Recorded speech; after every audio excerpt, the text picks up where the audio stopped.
Bienvenidos a otro nuevo episodio a través de mi canal en YouTube, agradeciendo siempre su acostumbrada sintonía y tengo que, primeramente, expresar mis disculpas a todos ustedes. Sé que hace algún tiempo no publico videos en esta plataforma. La realidad es que estaba trabajando en un nuevo proyecto que les presento en este preciso momento bajo el nombre de Fiebre Basquetbolista. Me puede conseguir a través de la página oficial en la red social X, mejor conocida en un pasado como Twitter, y de igual forma en la plataforma WordPress. Ahí básicamente yo publico artículos noticiosos relacionados al baloncesto superior nacional, la NBA, y de vez en cuando, como no, la lucha libre, tanto aquí en Puerto Rico como en los Estados Unidos. Recientemente la junta directiva del BSN estuvo en reunión en lo que yo titulé, como pueden ver en pantalla, lluvia de enmiendas. Porque básicamente eso fue lo que aconteció en esa reunión de los apoderados, el presidente de la liga, Ricardo Dalmau Santana, el presidente de la asociación de jugadores, Ricardo Carrillo, en donde básicamente el BSN y esas personas que yo acabo de mencionar se dedicaron de lleno a enmendar algunos artículos del reglamento general, unos cambios que fueron tal vez de menor impacto en alguna medida y otros que simplemente han dado y han desatado la controversia en las redes sociales y plataformas noticiosas. Y de eso precisamente es que yo voy a hablar en este nuevo episodio que está por comenzar. Bueno, y la junta directiva, como yo mencioné en la introducción del video, se reunió recientemente. Y yo tengo que aclarar para todos ustedes que este no es el fin de las enmiendas. De hecho, técnicamente se decretó un receso al final de esta primera reunión, en donde se dejó la puerta abierta para que de hecho en una segunda reunión se presenten otras futuras enmiendas a este reglamento general del BSN. ¿Cuál es la impresión que uno como fanático y como seguidor se lleva precisamente sobre estos cambios que se introdujeron al reglamento general? Yo primeramente tengo que decir lo siguiente, y lo digo como seguidor y como fanático del baloncesto superior nacional, que he sido por más de 25 años. Definitivamente, las controversias que se produjeron el año pasado, sea por el tercer refuerzo, por la situación con DeMarcus Cousins, vergonzosa y bochornosa con la fanaticada allá en el Coliseo Rubén Rodríguez, imágenes que le dieron la vuelta al mundo. Luego se presentó también una situación un tanto atípica, la sorpresiva salida de Juan Cardona como dirigente de los Piratas de Quebradillas, y en menos de una semana aparece como nuevo dirigente de los Capitanes de Arecibo.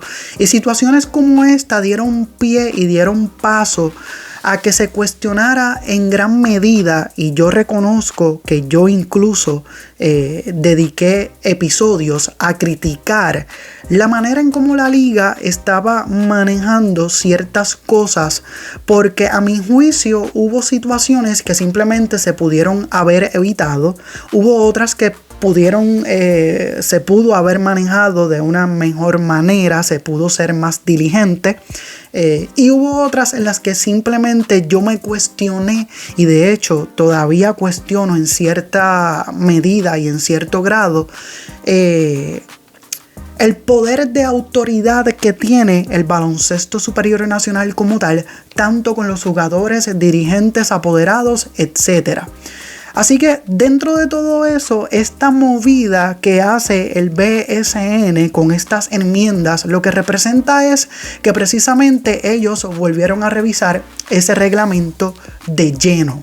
Y lo digo de esta manera porque el año pasado, en esta misma fecha aproximadamente, comenzó la controversia con Tayo Díaz, y que de hecho no ha finalizado. Pero hubo una situación particular en donde se citó un artículo, un inciso que hay en el artículo no recuerdo el número, pero que está establecido dentro del reglamento general del BSN, o al menos en aquel momento. Y la situación fue que se supone que ese inciso no estuviese allí porque había evidencia de que precisamente no se había votado en un pasado para que estuviese en el reglamento escrito, pero estaba allí. Y esto dio paso a que al menos yo en mi persona criticara el hecho de que a mi juicio parecía que el BSN y sus componentes no tenían muy claros lo que era el reglamento como tal del baloncesto superior nacional, porque habían cosas que se supone que no estuviesen, pero que sí estaban allí. Dejando claro eso, este movimiento del baloncesto superior nacional técnicamente responde a esas controversias. Es un movimiento prematuro. Yo realmente no anticipaba que esto fuese a surgir, pero me tengo que quitar el sombrero y reconocer a la liga, porque precisamente han actuado de una manera correcta y muy responsable, diligentes, sobre todo. Apenas van 2 meses que finalizó el torneo y ya estamos revisando el reglamento, lo que definitivamente y sin duda quiere decir que el BSN quiere tratar de mitigar lo más posible, lo más que puedan, cualquier impacto negativo que pueda causar algún tipo de controversia, etcétera, relacionada con artículos o enmiendas establecidas en el BSN y su reglamento general. Dejando claro eso, damos paso entonces precisamente a lo que es la controversia. Y es que en el artículo precisamente 13.1 hay una enmienda que se introduce que me ha dado a mí, de cierta forma, un poco de coraje y de cierta manera me impulsó a grabar este episodio. Y me refiero a un inciso, una enmienda que hay en ese artículo, básicamente dirigida a lo que son los hijos de los apoderados. Como pueden apreciar en pantalla, no me lo inventé yo, eso yo lo saco de la página oficial del Baloncesto Superior Nacional, que publica esas enmiendas, y entre todas las que están ahí, que muchas de ellas me parecieron pertinentes y propias y que eran necesarias, se desprende esta que técnicamente dice que un hijo de un apoderado, ese apoderado tiene que jugar en el BSN, tiene que participar por 3 años. Cuando digo jugar, de cierta manera me refiero a que sea el dueño. Y una vez él cumpla con ese periodo de tiempo establecido en la isla, su hijo, si por ejemplo es un ciudadano ruso que vino a Puerto Rico, compró una franquicia, lleva 3 años aquí y quiere traer a su hijo de allá de Rusia, pues lo trae. Y su hijo, y aquí es que viene la controversia, puede jugar bajo la categoría de jugador nativo. Técnicamente el lenguaje, o al menos como está escrita esa enmienda, es muy vaga porque no es específica. Y por eso yo planteo este ejemplo, porque realmente entiendo que es de esa manera. Y me parece a mí que esto ha perdido completamente, con esta enmienda se ha perdido cualquier tipo de respeto o cualquier tipo de consideración que había sobre la figura del jugador nativo. Yo quisiera, y esto es una orejita para los compañeros de los medios de comunicación que cubren BSN, es el momento para que usted, que me está viendo en este momento, que escribe para el periódico, dé un jonronazo, como dicen por ahí, un cuadrangular, y llame al presidente de la Asociación de Jugadores, Ricardo Carrillo, y primeramente le pregunte si él votó a favor o en contra de esta medida, porque él tiene voto ahí en la junta directiva. Y segundo, que se exprese y se manifieste independientemente de su voto sobre esta enmienda. Porque esto sí, de cierta manera, no atenta directamente contra el jugador nativo. Pero a mí me parece que la apreciación que se tenía en un momento dado por ese jugador del patio que le dio tanta gloria al BSN en momentos difíciles, que le dio tanta exposición a esta liga a nivel internacional hace 30 o 40 años, cuando la figura del jugador nativo era relevante y de impacto dentro del BSN para la isla y para el mundo. Y me parece que ahora la doctrina que se ha adoptado, el discurso que se ha iniciado contra el jugador nativo, simple y sencillamente es uno de desprecio. Y más con esta enmienda. Yo me pregunto, y yo sé que usted también se hace la misma pregunta, ¿qué necesidad había de aprobar una medida o una enmienda como esta? ¿A quién al final del día beneficia? Porque me parece que hay alguien dentro de ese círculo de apoderados que se va a beneficiar en algún momento, sea hoy, mañana o de aquí a 10 años. Se va a beneficiar, sobre esta enmienda, que a mí me parece completamente absurda, ridícula y incluso puedo catalogarla como una vergüenza para lo que es el BSN como tal. Esto realmente da mucho que desear de cuál es la perspectiva o de cierta manera la imagen que se tiene en este momento sobre el jugador nativo dentro de la junta directiva. También es momento para preguntarle a Ricardo Carrillo, presidente de la Asociación de Jugadores, ¿cuál es la cultura que él entiende se ha adoptado por parte de los apoderados, los recientes dueños de equipos que han surgido principalmente durante los últimos 4 o 5 años? Si realmente todavía siguen guardando respeto por la figura del jugador nativo, pero sobre todo tienen pleno conocimiento y plena conciencia de la definición y del término de lo que es un jugador nativo y de la importancia que tiene para el BSN, porque a mí me parece que definitivamente ha habido un cambio de cultura en términos de la mentalidad que tienen estos nuevos apoderados, que sí invierten su dinero, etcétera, de la manera en que le dé la gana. Con eso no hay problema, y han abonado positivamente a través de esa inversión a que tengamos una liga mucho más competitiva. Pero yo creo, y no es un secreto, pero esto reafirma el punto de vista que yo he traído anteriormente de que el jugador refuerzo, y no es nada nuevo, ya ha reemplazado completamente a la figura del jugador nativo, en donde simplemente la imagen de un jugador del patio hace 30 años era más relevante y más importante que el jugador que venía de afuera, como dicen por ahí. Eso hoy día simplemente ha cambiado. Así que dentro de ese escenario la situación es sumamente controversial e interesante. Yo he visto comentarios sobre esta enmienda. Básicamente se la han vacilado, como dicen por ahí. Y son cosas que simplemente dejan a uno sin palabras, como yo me he quedado en este momento cuando tuve conocimiento de esa enmienda a ese artículo.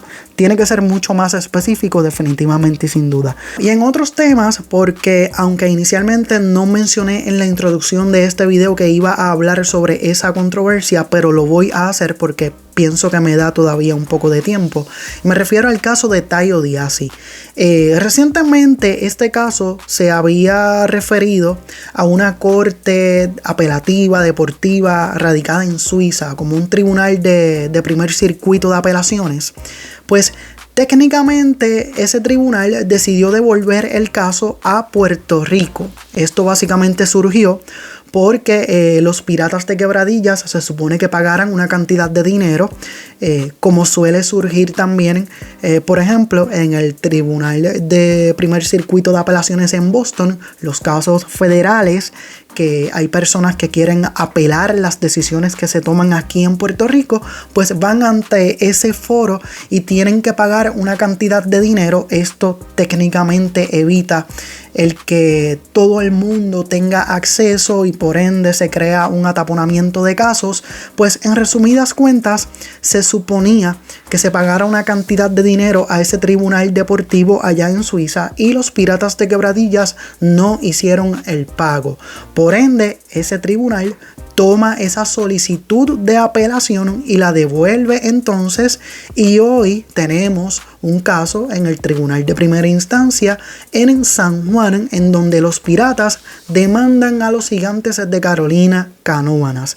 ¿Por qué a la franquicia de los Gigantes?